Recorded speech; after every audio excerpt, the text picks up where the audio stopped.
Tonight is a special night for us here at the Synagogue as we kick off our Sefer campaign. We are restoring our current Sefer Torah and writing a brand new Sefer Torah. And every contribution to the campaign is an opportunity to participate in this very unique mitzvah. Siva Sefer Torah, writing a Sefer Torah. A very unique opportunity, something that we don't get to do every day. There's another element to this Sefer Torah campaign.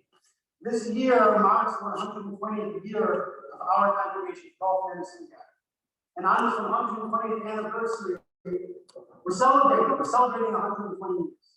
And it's not coincidental that we are combining the restoration of our current Sefer Torah with the writing of the new Sefer Torah.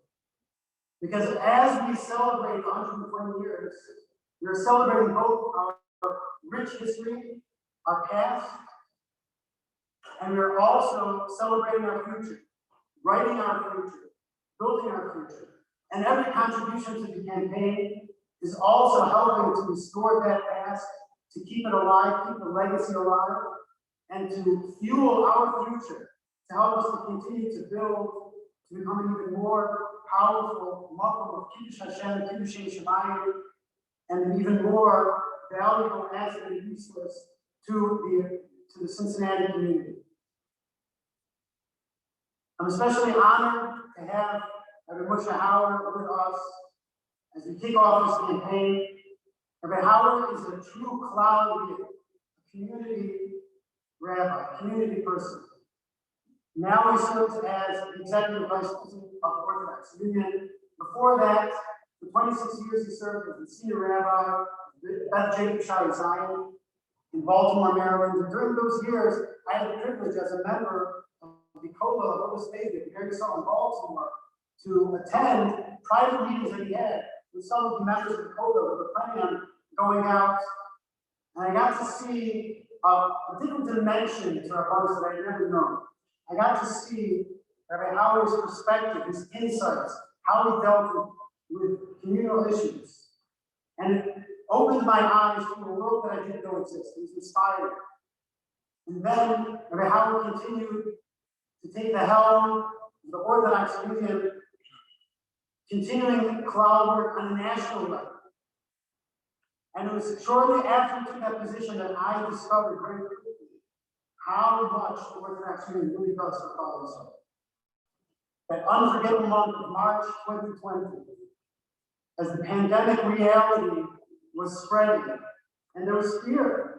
And as a leader of the congregation, I had so many questions, so many decisions that had to be made quickly. And I didn't know what to do. I felt helpless, but I wasn't.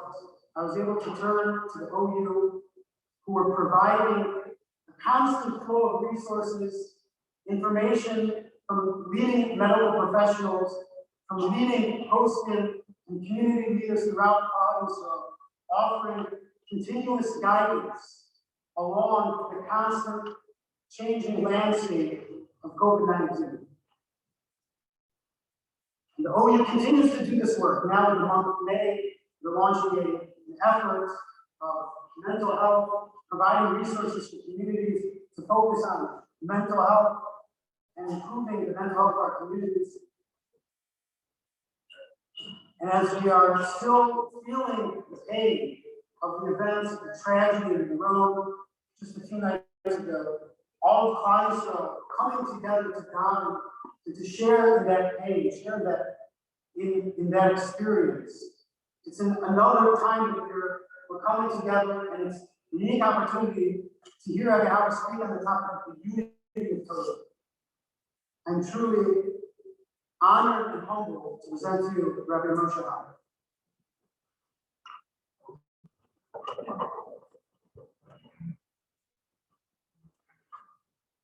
Thank you very much, Rabbi Hauer.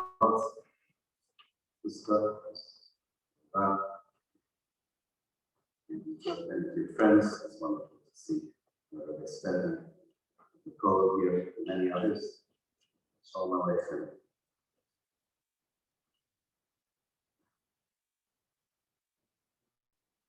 Whatever one's plans might have been to share remarks, At a time like this, we all have to begin. How can we proceed without acknowledging the event, the trauma, the terrible, terrible disaster of Thursday night in Rome? One that has shaken Klal Yisrael to the core. The time on a day, Manor, which is the day that Kostum Ilamos, one day in a season which commemorates losses for the Jewish people. It's one of those interesting things worthy of a discussion of its own, that this period from its triumph, and we celebrate its triumph, and we sort of climb our Sinai, a period which its original iteration was one of tremendous ascent, has become a period where we mourn significant losses.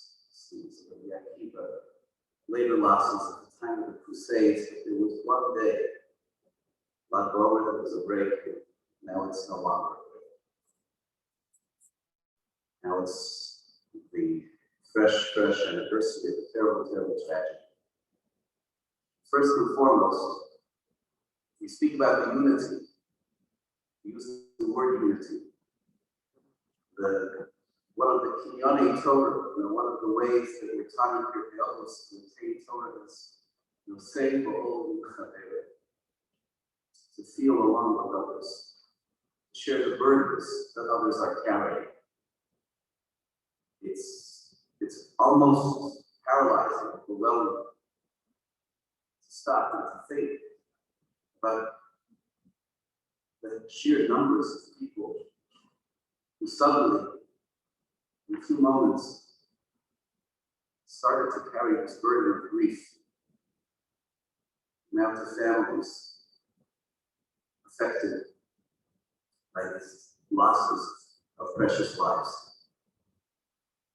If at our Sinai, we stood in those famous words so often repeated, Ishachar, like one man with one heart.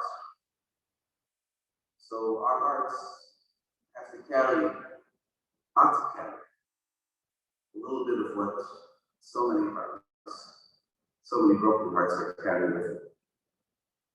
So when we speak about Torah, we speak about the unity of Torah, we speak about creating unity through Torah, and the emphasis of midos, of good character, the kind of character that creates unity. Rabbi Yonah writes in his commentary on the Pirkei Avos, the Mishnah, which says, famous Mishnah, that in Torah. What does it mean? He said that there's no way for Torah to begin to take root, to grab a hold in someone without midos, without character. And who knows at this point the layers of what we're to derive from the tragedy of Lag BaOmer, of this past Lag BaOmer. But certainly a charge of midos, a charge to feel, is part of it. It's coincidental, I guess, or maybe not, but I have perhaps my favorite Rabbi Pesach Crow story. And it has to do with Lag BaOmer and going to Manor. It's a beautiful story that I share all the time, share with our children, grandchildren, share with children in our community, in our shul. And if you heard it before, I hope you didn't mind hearing it again. It's such a beautiful story. My Crow told a story about a young man, an American young man who's learning in yeshiva in Eretz Yisrael. He's learning in yeshiva. And an older member of the yeshiva, a member of the Torah, person with already an established family, answered some questions for him. So the staff member, he came to him one Wednesday and said, I'd like to invite you to come to our house for a Shabbos meal. And the young man was very happy to be able to come to to someone to have a home cooked meal and he came to the house for Shabbos in school, where to come, and he came to the house for Shabbos. And he comes into an apartment which is blessed with many men and children, not a lot of space. He sat down at this beautiful fabric. He's sitting there in the middle. He's feeling overwhelming. This American young man came from a family, so to speak, of plenty. And it was so clear what a limited meal this was. There were a few pieces of chicken for this large family. And here they were serving him and giving him a nice piece of chicken, and everybody else was dividing up. And he was sitting there, he ate more than his plates. And halfway through the meal, the American's mind had said, I'm never coming here again. Take away the food for this family. They don't have enough for themselves. I'm not going to let them invite me. I have my parents' credit card. It's visited every fine restaurant in the show. The mayor explained that it wasn't to go again. He didn't tell anybody. He certainly didn't tell the host. And sure enough, a couple of weeks later, the host comes over to him on Wednesday and says, it's such a nice thing happening. A couple of weeks ago, come again this Friday night. He was so excited. I'm sorry, I won't be able to make it. Other plans. And the next week he came and invited him again. And again, he had other plans. And this went on for a while. For a person who got the kids, he stopped inviting him. It's a lot over. A couple of days before a lot over, this person came over to the same man. He said, you know, it hasn't worked out for you to come to Shabbos. Maybe, if you like, we're going to be going. I'm not going around the trip. Tomorrow, would like to join us in the car. And the young man thinks for a moment. He says, this is perfect. This is an opportunity. I'm not going to be taking away their chicken. I'm not going to cost them any more gasoline. I can lie with them. I can accept the invitation. It's a quick purchase. He's very excited. He said, yeah, sure, that'd be good. When should I come? When come? 11 o'clock in the morning, or the morning come. And he, excuse me, I don't know the time's exactly right. He comes, and as he's approaching the house, as you know, there's two stores in my college, a little supermarket on the corner. This is a great idea. Those who remembers how many kids there are in the family, goes into my college, goes into the freezer, where they have the ice cream sandwiches, some fries, half a dozen ice cream sandwiches, one for each kids, and beige, and he comes, knocks on the door, he says, oh, so happy to see you. He says, yeah, I'm here. I brought a treat. I brought a treat for the kids. I say, oh, wow, that's so nice. And he puts down the bag, and they see, some ice cream sandwiches, and they get up, and they run out of the house. What do I do? I know it's all disturbed. What's going on? 2 minutes later, the kids all come running in.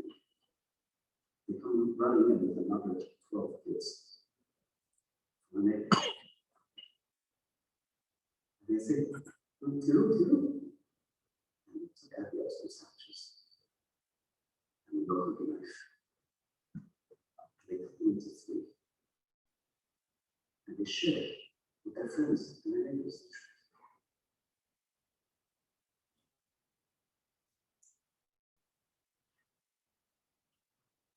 The next Friday night we went,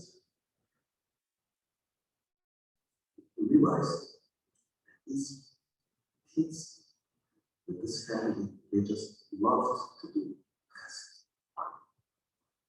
They just love to share. We daven, people are on effort, say every day, Shacharis here, Mincha, Asat Allah Hashem Elokeinu Torah Chaim, He gave us a Torah of life, and Ahavas Chesed, and a love of kindness. Not just a mitzvah of kindness, not just a responsibility to take care of other people, but a love of kindness. And we saw that there. I love sharing that story. It's a beautiful story. It's a story of the purity of chesed. It's a story of the midos, of the character that is what Klal Yisrael is charged to do. That is the unity of Torah on one level. But there's a further and deeper understanding for us to probe about what it means. What is the unity of Torah? How does Torah make us right? You know that there's a tradition embarking here, or Hashem is writing the Sefer Torah, restoration of Sefer Torah. There's a tradition that Israel, the name of the Jewish people, stands for the Shishi Ribo Torah. 600,000 letters in the Torah. There aren't actually 600,000 letters, the way we count letters, all kinds of explanations. That's what it means. Certain letters like kinds of letters, like amendments, cup and both together. So when you do those, some suggest that's how we get to the 600,000. But beyond the technicalities, the understanding of that expression, the Shishi is an understanding of Jews as not being just a collection of people, but being parts of the human parts of the world. Just like we have Sefer Torah, and if you see one of those letters, it's just incomplete. It's not a string of words, it's not a string of parshios even. It's a single whole unit. So the Jewish people are also, we're a single whole unit. Without any piece, we're missing something. You know that, you've heard that. Sometimes we say it so often, it might sound a little bit short. Let's try to think a little bit further about what is it that brings us together around the Torah. That we can have this power, or this figurative power, between the letters that together comprise the Sefer Torah and the Jewish people. I want to share with you an idea which is found in several places in the writings of the Manor, where he establishes, where he puts forth the idea that the Torah, in a great sense, is the ultimate surah, the ultimate shape and structure of Klal Yisrael, even in the great sense of the word. What does it mean to be the surah, to be the shape and the structure? In the language of thinkers, they spoke about a world where you have raw matter called chomer, and then you have the shape that matter takes. Surah. The differences between chomer, raw matter, and surah and the shape are many. The stage of bringing it to surah takes it from something which fundamentally has no purpose. It's just undeveloped, it's just the raw material. The surah is the direction, it's the structure, it's the direction. It's what makes it whole, and as Maral explains, it's what unifies. Think about it for a second. The classic chomer would be a ball of clay. You have a ball of clay. If you have a ball of clay, you take a little piece out of the ball of clay and you throw it to the side. What do you have?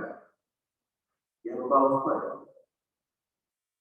You want to make something from the ball of clay? You want to go to some ceramics studio and make it into a bowl or a saucer or a salt shaker or something like that? You still do it. You're just going to do it with one little bit less. But imagine if you already took the ball of clay, the chomer, and you gave it surah, you gave it shape, you made it into a cup, you made it into a bowl. And now you want to take off the same little bit. Same amount, just take off a little bit. What do you have now? Now you have a chipped bowl, maybe a hole in the bottom, that's where you took it from. When you brought it together, and it's created with a shape and a structure, i.e. a purpose, then every piece of it becomes essential. It's all an ingredient in the whole. When it's just a mass that sits there, without direction, without purpose, without structure, so yeah, easy come, easy go. It's there, and a moment later, it's gone, and it doesn't make a difference in this. But when it has a shape, when it has a direction, then it brings together all of the pieces. Torah is the surah of the Jewish people. It's the shape and it's the structure. It's not something that we read a bit of each week so that we can make a seal on Simchas Torah. It's not something that we just open up to learn because it's the greatest mitzvah, the Talmud Torah Keneged Kulam, to be able to study the Torah. Torah is where we look for purpose, for direction. The Jewish people is ultimately a community of values. Of course, we're family. Of course, we're connected to each other. Anoshim, Achim, Anachim. We're brothers and sisters. We're a nation that's a family, a nation that's built on family. Klal Yisrael was a failed experiment before we became a family. Ultimately, that family is an Ummah Torah.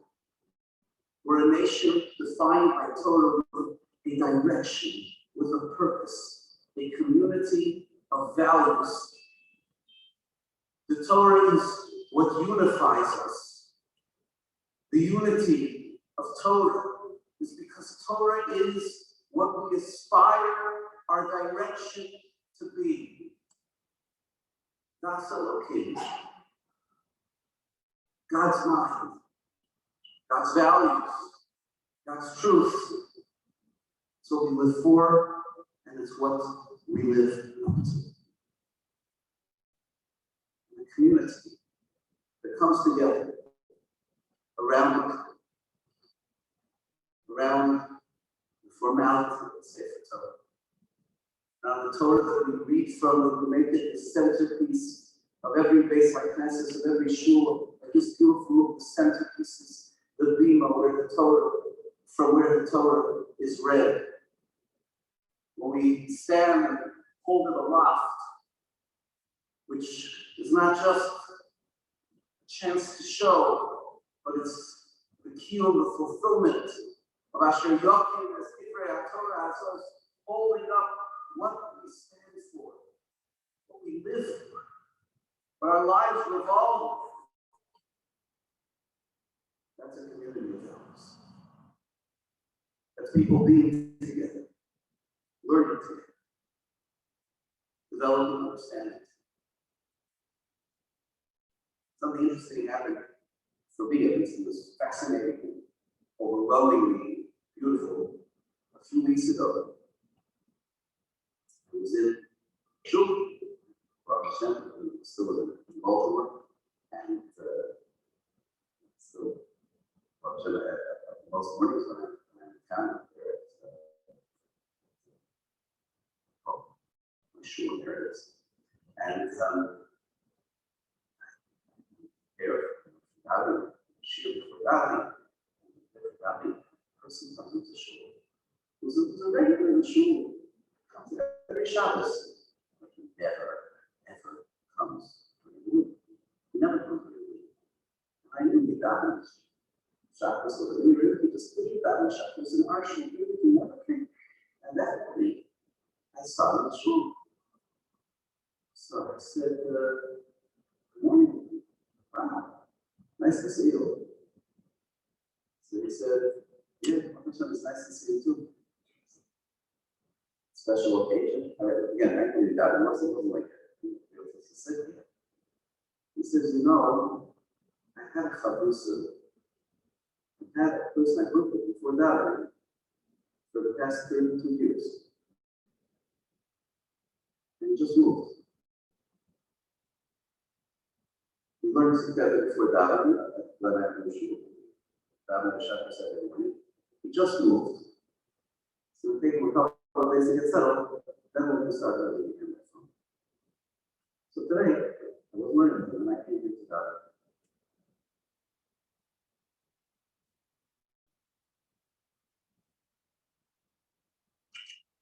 Learning something every day for 32 years to get up early and sit together and say, we're going to learn the Word of God. We want to know what it says. We want to know the Chaye Olam, the eternal life, which is there in the Torah science and the Torah of truth.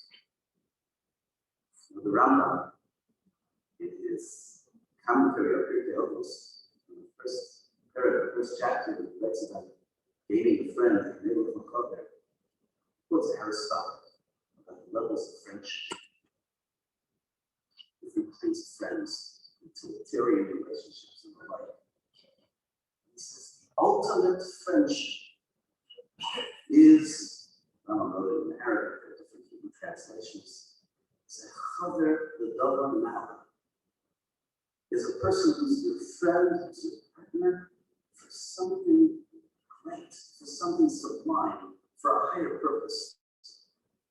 Someone who you get together with about big things, about big ideas, about great strivings. Someone you want to learn together with.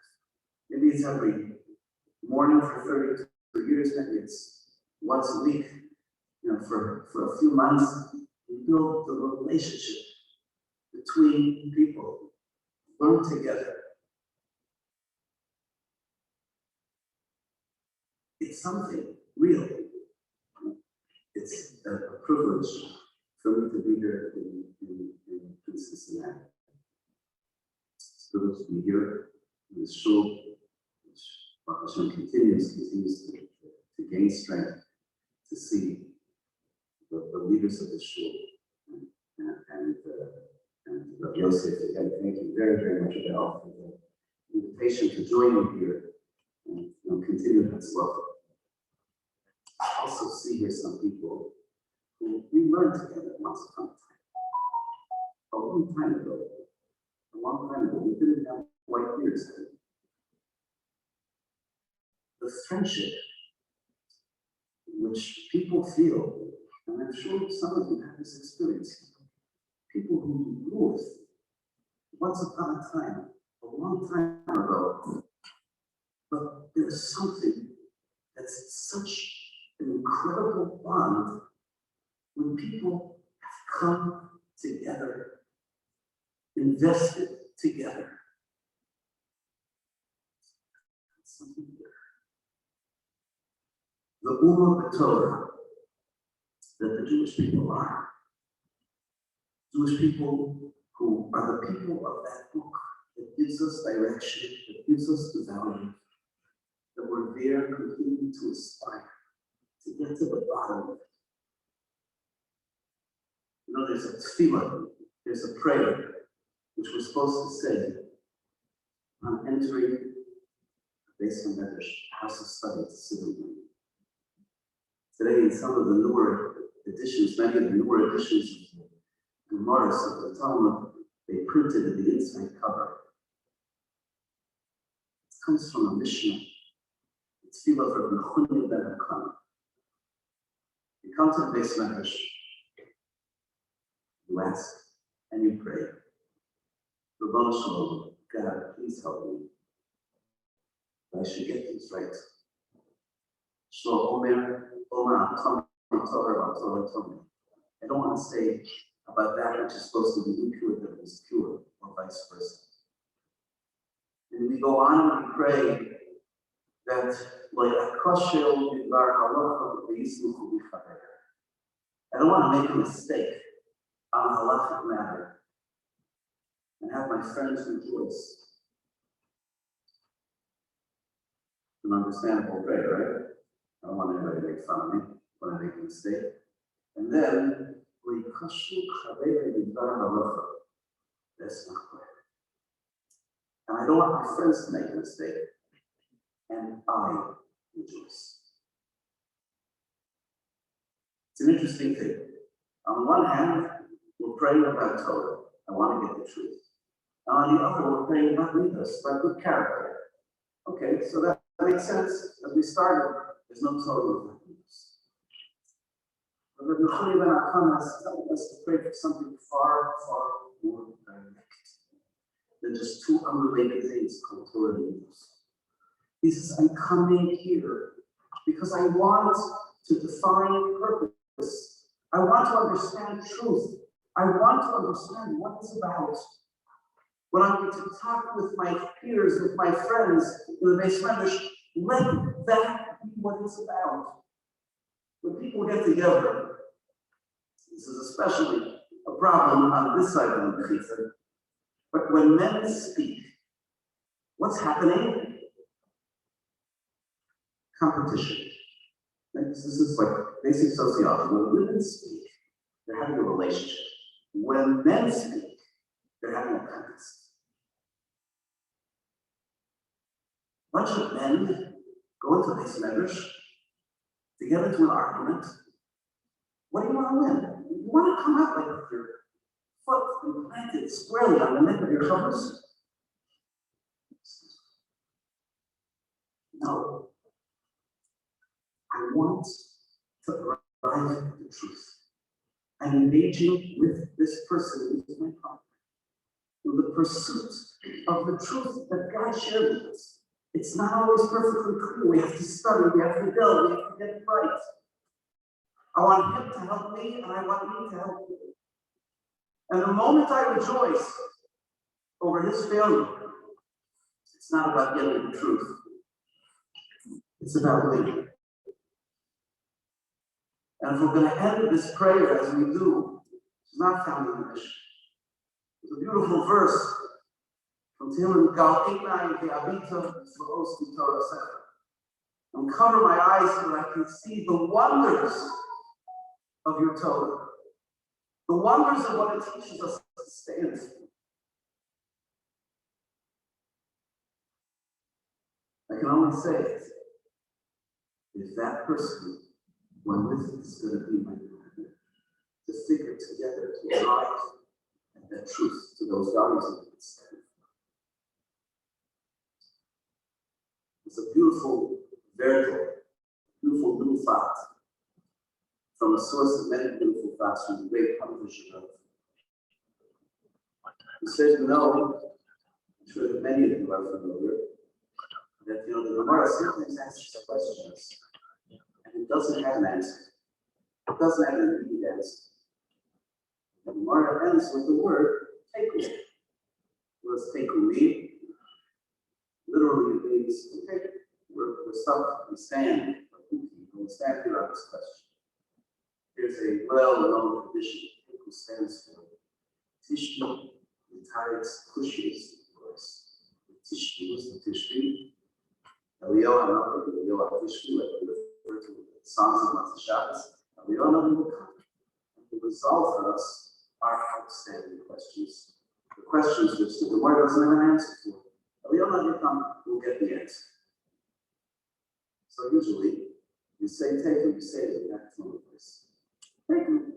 We don't know. We'll wait. When Mashiach comes, we'll have an answer. The vision of said, Mashiach's going to come. And then we'll have an answer. He says, why are we hearing so much from Mashiach? We want to know the truth. We want to know these values, these realities that's for a life that we stand for.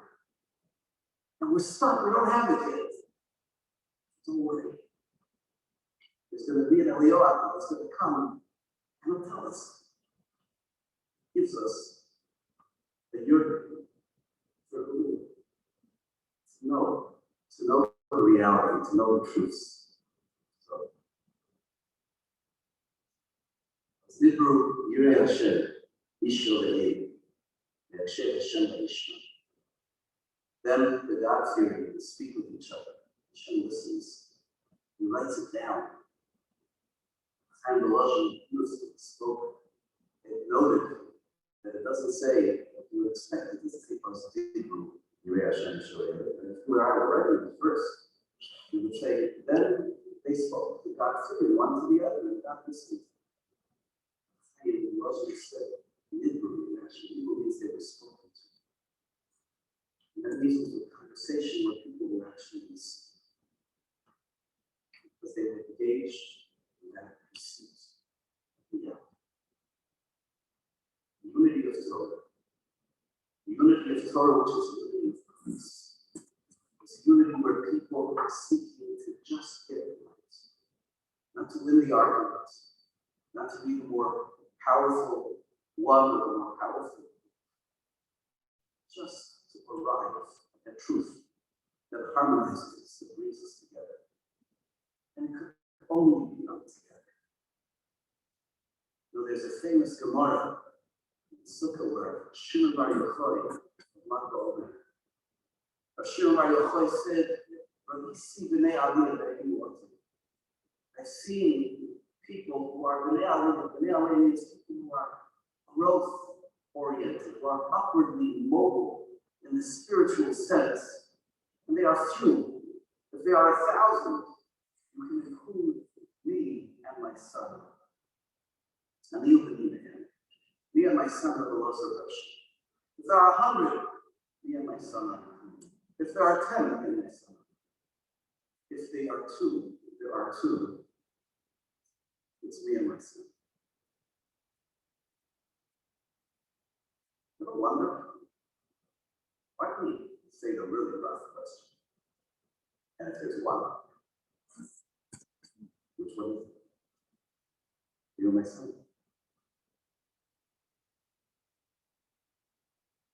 There was no one. But Shilbrei was on the run from the Romans for 12 years. He didn't go to a cave by himself.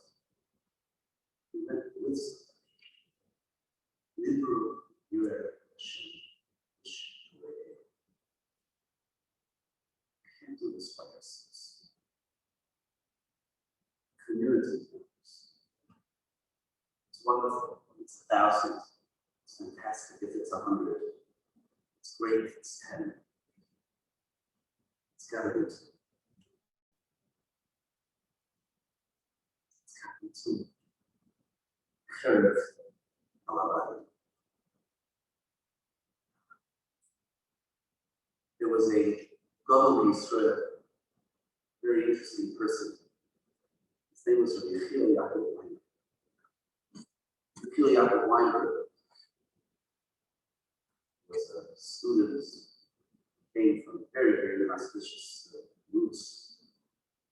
Where it counts the fact his father or grandfather was drafted into the Russian army as a cantonist.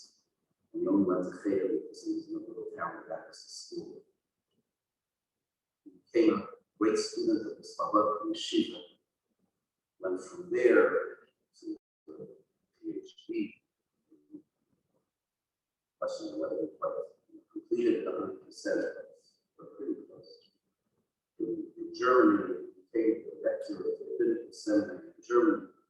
And ultimately, unfortunately, that seminary, the Rabbinical Seminary, which closed down literally in Stalin. Then he was then called. He ended up in the war. He survived the war. But he was in the war subject. And there was a period he was in the war subject where he was appointed as the chief rabbi of the Rabbanim of the war subject. The war subject, as you know, was not only crowded, incredibly terrible with people. It brought together worlds, not just of Polish Jews, but beyond. Morin, Hasidic Rebbe's, Rosh Yeshiva of many of the great yeshivas of Poland, all kinds of great Gedolim and Talmidim, great sages and students. It seemed that he was chosen, like the way he said it was, there were so many great people there, they had to choose somebody who wasn't even in the Rabbi. That was the way he wrote about it himself. To some degree, it was also because of his unique personality and the way he was able to act on behalf of the Jews together. There was no peace to it. You know what he did? It's unbelievable. It's breathtaking. He writes about this.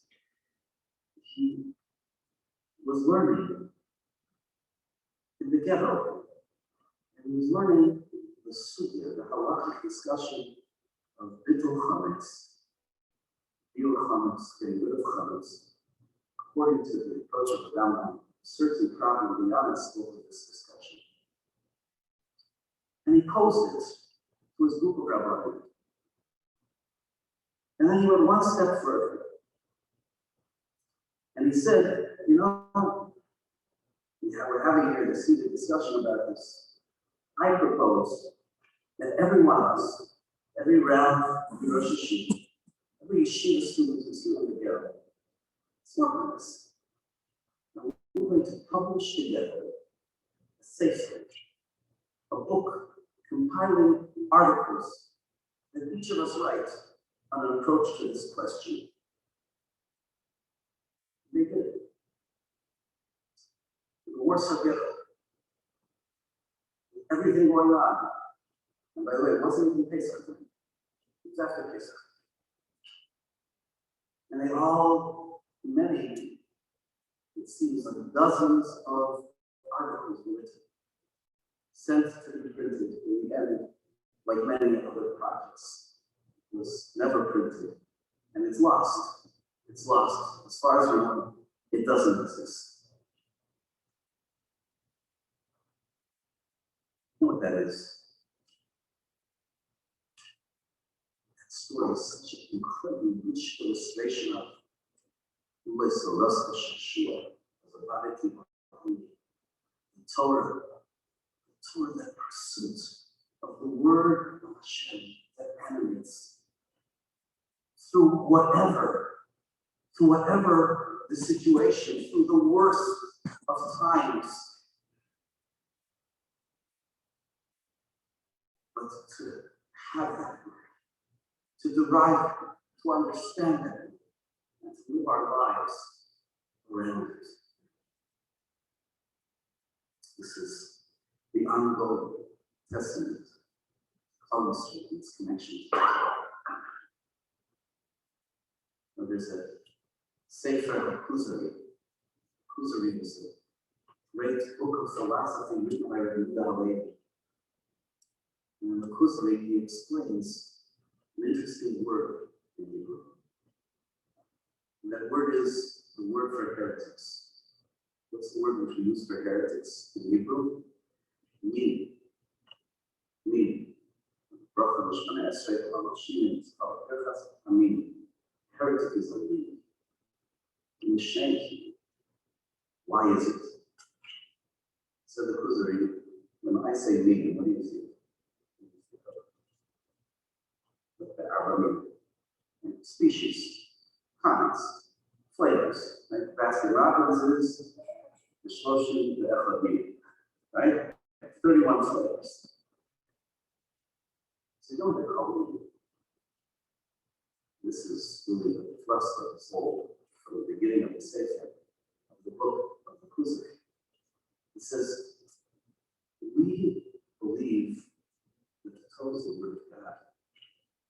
And we're studying and we're working to figure out, to say, what did he say? And yet sometimes on the way to figuring out what he said, we get into arguments.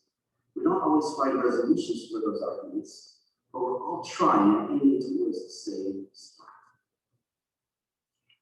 The core of Minos, the core of heresy, is a denial of the divinity of the Torah, which means that instead of us trying to get to what God says, instead of want to say what he wants. And so the way Chazal described the word is flavors, types, enough in different directions. But for us, we're not meaning, we're not flavors, Yeah, we talk about Spartan, Ashkenazi. Some people who happen to be in Cincinnati can sing about it. All the different kinds of Jews. One kind. And with the kind that are Rashi Hashem, that's not God. The way we seek it, the way we find it, is through His Torah.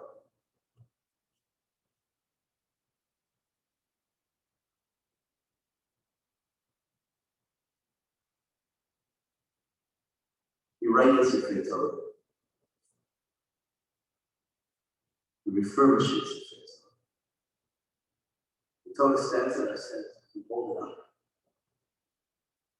I don't know about you, but I always melt when I hear the Sefer Torah song. You know the Sefer Torah song that we do. He writes about a Sefer Torah that was written way back in 1842. Sefer Torah written by a scribe, finished, completed. How the rabbi of the town was completed, held the Torah close to his chest. As everyone danced around, and as the rabbi held me close against his chest, the Sefer Torah says, he spoke out loud and clear to all the rest. He said, no matter if you're very young, or even if you're old, live by the words you'll find inside this law. That's a company in Cincinnati, otherwise I would see. Live by the words you'll find inside this law. The Torah speaks. The Torah speaks with pride about a few days a week. They read from me out loud. It filled my soul with joy. It made me proud. They followed each and every verse with fire in their eyes. The words that told them how to live their lives. And then the sad tale of the Torah continues. Where the shul and up in flames. And the Torah found itself in a display case in a museum. Jewish life that was. And during this place, we grabbed up.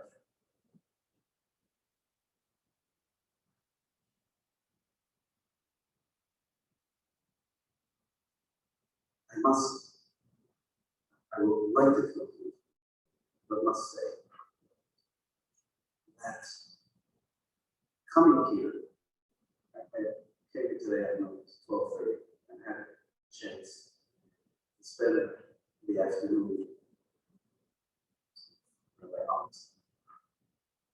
with other rabbis in the community, leaders of the schools, to see what is here. This is not a glass case. This is it's amazing. And today, Sefer Torah went to something we ceremonial. Look, mounts, photos, people are walking around holding close to their chest, people learning together. This is a community of Torah, where it's alive, where it's growing, where it's reverberating in the halls of this room, of this building. It's the cool attitudes. And Torah is very happy. Torah is very happy. You know, whether research is, whether revitalization is, it's the unifying force of all of us. Community of values gathered together to know what's true, to learn what's true, to gain Hashem's word. May it continue to grow here through what you are doing. May it continue to grow everywhere in the world.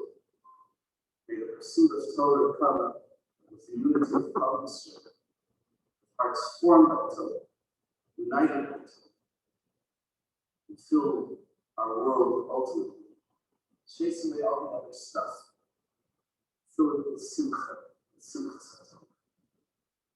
life, vital, fruitfulness, this life of Torah.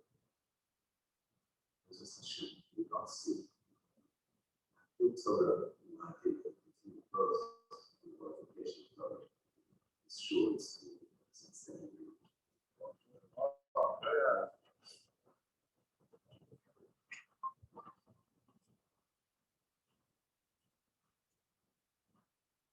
I want to thank again Moshe Hauer for his very inspiring words. I'd ask if you please close the adopted Manor in just 1 minute. The dessert reception is available now in the social hall. We will be here after 9 as well. Thank you again, everyone, for coming.